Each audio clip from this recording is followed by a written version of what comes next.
De convidá-los a me acompanhar nessa singela oração. Deus, nosso Pai, Mestre Jesus, amigos espirituais, agradecemos a oportunidade desse encontro, a oportunidade de estudarmos e aprendermos um pouco mais o Evangelho do Mestre Jesus, Evangelho que se compõe de ensinamentos que são válidos em qualquer tempo, local e circunstância que nos encontremos, e pedir humildemente que esse nosso encontro seja produtivo, que esse nosso encontro possa ser caracterizado por uma aquisição maior de conhecimentos espirituais que nos levem ao autoconhecimento e à consequente transformação moral tão desejada, tão planejada há muito tempo por nós mesmos e provavelmente planejada nas esferas espirituais. Muito obrigado, Senhor, que assim seja. Bem, amigos, então, para preservarmos as palavras do Mestre, nós vamos encontrar nas anotações do evangelista Mateus a seguinte passagem lá no capítulo 19, dos itens 3 até os versículos 9, versículos 3 a 9. Aproximaram-se dele os fariseus, testando-o, dizendo se é lícito ao homem repudiar sua mulher por qualquer razão. Em resposta, disse: não lestes que o Criador, no princípio, os fez macho e fêmea? E disse: por isso, o homem deixará pai e mãe e se unirá à sua mulher, e os dois serão uma única carne. De modo que não são mais dois, mas uma única carne. Portanto, o que Deus juntou, não separe o homem. Não separe o homem, o que Deus juntou. Diziam-lhe então: por que Moisés ordenou dar carta de divórcio e repudiar? Diz-lhes: Moisés, por causa da dureza do vosso coração, vos permitiu repudiar as vossas mulheres. Entretanto, isso não ocorreu desde o princípio. Eu, porém, vos digo: quem repudiar a sua mulher, a não ser por infidelidade, e se casar com outra, comete adultério. Então vejam vocês que às vezes os ensinamentos do Mestre parecem confusos, Mas nós vamos encontrar nessa questão uma divergência de opiniões lá na época do Mestre. Havia uma corrente majoritária de pessoas que seguiam os ensinamentos de um sábio hebraico chamado Shammai, que era a corrente da maioria dos seguidores dos fariseus. E havia uma outra corrente que era dos seguidores de Hilel, um outro rabino igualmente muito sábio. Muito bem, os seguidores de Shammai, eles admitiam a carta de divórcio apenas no caso de infidelidade conjugal. Evidentemente que nós temos que nos recordar que naquela época a sociedade era muito mais, vamos dizer assim, machista do que hoje. Hoje ainda tem muitas manifestações de machismo, mas é bem menos do que naquela época. Tanto é que em alguns países, quando a mulher é pega em adultério, ela é condenada à lapidação até a morte. E se o homem é pego em adultério, sabe o que acontece com ele? Ele paga uma multa e vai embora. Entendeu? Então isso ainda ocorre em algumas sociedades lá do Oriente Médio. O Afeganistão, se eu não estou enganado, o Afeganistão ainda é assim. Evidentemente que naquela época haveria de ocorrer a lapidação não só para a mulher, como também para o homem. Só que o pessoal dava um jeito de proteger o homem, e o homem dava um jeito de fugir e não voltava mais para aquela comunidade. Mas a mulher era condenada à lapidação. Mas o Shammai, ele admitia o divórcio apenas no caso de infidelidade. O nosso querido Hillel, ele já era mais liberal. Ele, se o homem considerasse que a mulher não cuidava bem da casa, que a comida que ela fazia não era lá essas coisas, infelizmente, né? Então, que ele poderia dar carta de divórcio. Então, vejam vocês, né, que ele poderia, tem referências de que ele poderia dar carta de divórcio, mas não há referências de que ela daria carta de divórcio, entendeu? Hoje, eu como ginecologista atendo muitas pacientes, né? E eu cheguei à conclusão que tem que acabar com os maridos, né? Porque as mulheres reclamam o tempo todo, né? E quando há a separação, eu pergunto para elas, escuta, mas por que você meteu o pé no bumbum do marido, né? Porque a grande maioria das vezes é a mulher que toma a iniciativa de se separar. Mas, no caso em questão, então havia essa divergência. O Hillel permitia que fosse dada a carta de divórcio por qualquer motivo, e o nosso querido Shammai só considerava a possibilidade do divórcio apenas em caso de infidelidade. E nessa questão, Jesus vai a favor de Shammai. Por quê? Pelo fato de que não separeis o que Deus juntou. Ou seja, se no relacionamento houve uma afeição mútua, uma afeição do coração, então isso significa que foi Deus que permitiu esse casamento, essa união.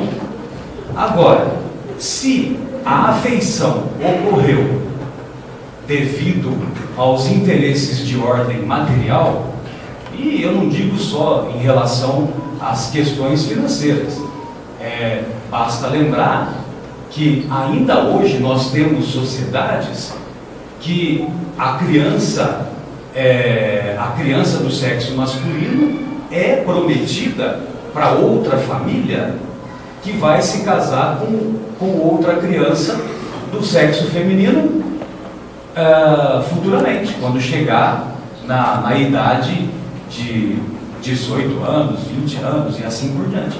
Até hoje não acontece isso. Na época do Império, a gente não conhece famílias de reis, rainhas, príncipes e princesas que umas eram prometidas às outras? Já ouviram falar disso ou eu estou falando bobagem? Já ouviram falar, né?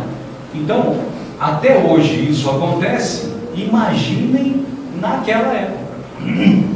Então, a questão primordial é se nós nos unimos com o nosso cônjuge predominantemente por questões ligadas ao coração e não por questões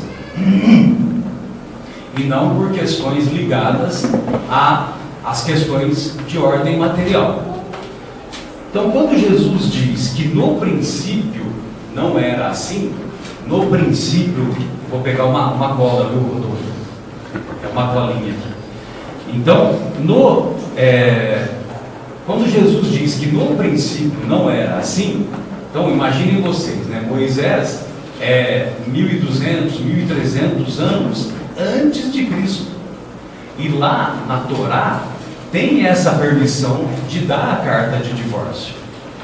Se havia essa permissão de dar a carta de divórcio, é porque as questões do coração já não eram tão relevantes.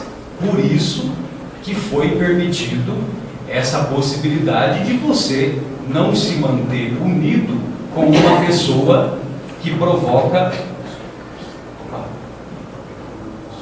Tá joia, tá joia. Que provoca desagrado. Então, pelas questões, nós vamos encontrar na questão 940, olha só, do Livro dos Espíritos. Então, nós vamos encontrar o nosso querido Kardec. Ele pergunta assim para os benfeitores: a falta de simpatia entre os seres destinados a viver juntos não é igualmente uma fonte de sofrimentos? Aí os benfeitores respondem: muito amarga, sim, mas é uma dessas infelicidades em que, na maioria das vezes, vós sois a principal causa. Nós é que somos a principal causa. Em primeiro lugar, as vossas leis são erradas, pois acreditais que Deus vos obriga a viver com aqueles que vos desagradam. Então Deus nos obriga a viver com aqueles que nos desagradam? Nós não podemos tomar a iniciativa, sobretudo se o relacionamento é um relacionamento doentio, é um relacionamento que resvala para questões quase de distúrbio psiquiátrico. Você vai manter um relacionamento com essa pessoa?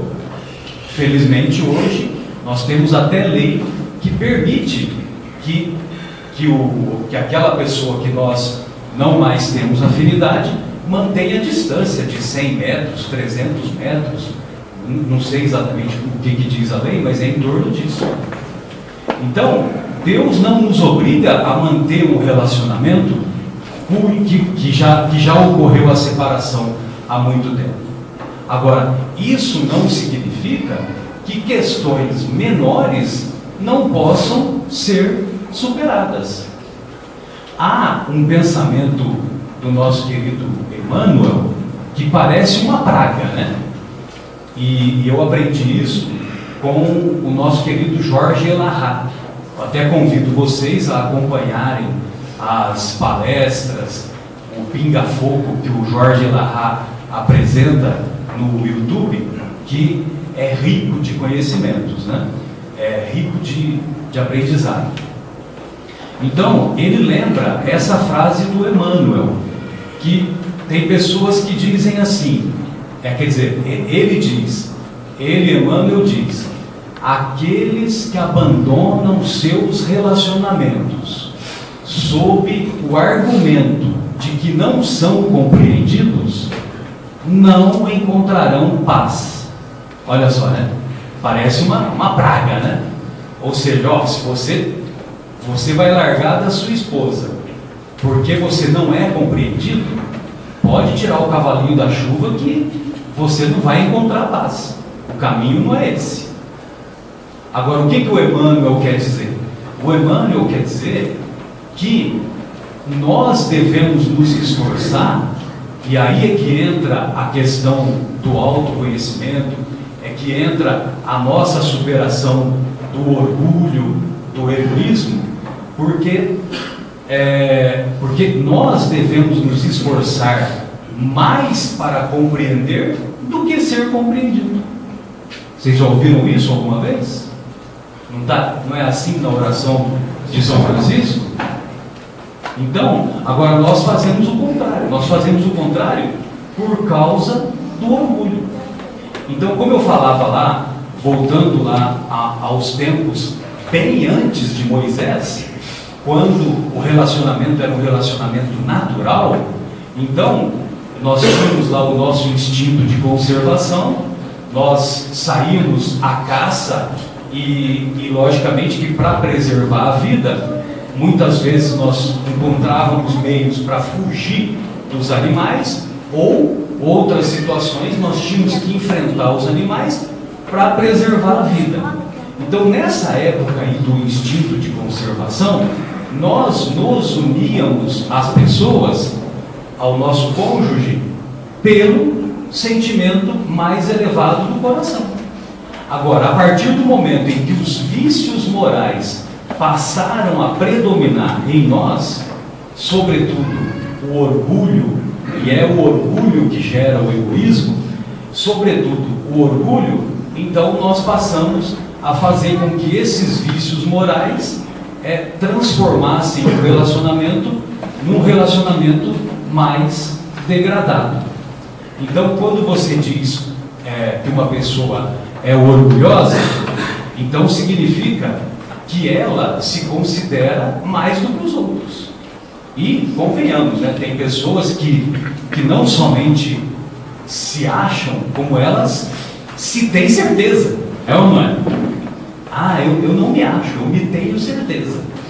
Então, quando as pessoas se julgam melhores do que as outras, aí elas caminham para o egoísmo, porque elas, como elas se acham melhores do que os outros, então tudo é para elas.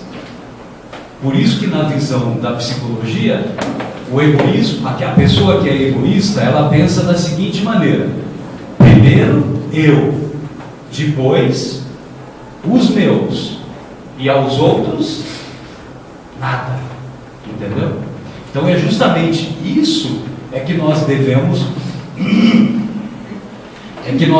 combater em nós. Mesmo porque aqui tem alguém que se chama Beatriz? Alguém tem algum familiar Beatriz aqui? Tem? É sua filha? Beatriz, né? O que significa Beatriz? Boa pergunta. Então, o ideal seria que todos nós, do sexo masculino, nos casássemos com a Beatriz, ou com uma mulher que se chamasse Beatriz, porque Beatriz é aquela que traz felicidade. Entendeu? Mas, como isso não é possível, então nós temos que nos esforçar para exercitarmos esse autoconhecimento permanente, nos livrarmos, nos despojarmos aos poucos do egoísmo, do orgulho. É lógico que isso é um trabalho hercúleo, é um trabalho que não é somente para uma reencarnação, e isso também é a prova da reencarnação, porque vocês acham que se nós tivéssemos apenas uma existência, uma única existência, é suficiente para nós nos despojarmos de todas as imperfeições? O que vocês acham? Bem, para a nossa despedida, que avisa em casa lá que a macarronada vai sair no horário. Nós encontramos aqui nessa obra Vivendo o Evangelho, né? É do espírito André Luiz, só que o médium é o Antônio Baduí Filho. E referente a esse capítulo 22, aliás, esse capítulo 22 não é o único, né? Mas alguns outros capítulos do Evangelho não têm instruções dos Espíritos, são só comentários do nosso querido Kardec, significando que os benfeitores espirituais não quiseram colocar a mão nessa cumbuca, né? Ou seja, não há instruções dos Espíritos, mas evidentemente, há uma bibliografia enorme. Tem um livro de 1970 do Chico Xavier chamado Vida e Sexo, que é um livro sensacional, e eu já vi mesas de psicólogos estudando esse livro, de psicólogos com a visão espírita estudando esse livro, tal a profundidade dele. Então, tem uma mensagem que ele diz assim: o casamento tem pressupostos que devem ser entendidos em seu significado. Devem ser entendidos em seu significado real. Respeito não é terror. Você vai lavar a louça, você não me respeita. Respeito não é terror. Paciência não é inércia. Paciência é autocontrole diante das adversidades. Paciência não é uma virtude passiva. Parece que é passiva. Aí não vou fazer nada. Não. É autocontrole diante das adversidades. É manter-se sereno. É não se desesperar. Humildade não é adulação. Adulação é ficar puxando o saco, né? Entendeu? Então, humildade é o caminho, não adulação. Compromisso. O casamento é um compromisso, mas não é cativeiro. Tem sentido você confundir compromisso com prisão? Tolerância não é indiferença. Atração física não é obsessão sexual. Responsabilidade não é tirania. Liberdade não é devassidão. Opinião própria. É importante nós termos opinião própria? É importante. Mas é diferente de egoísmo. Opinião própria não é egoísmo. E o fato de nós termos uma opinião hoje não significa que nós não possamos modificá-la amanhã. Zelo não é exigência. Afinidade não é sujeição.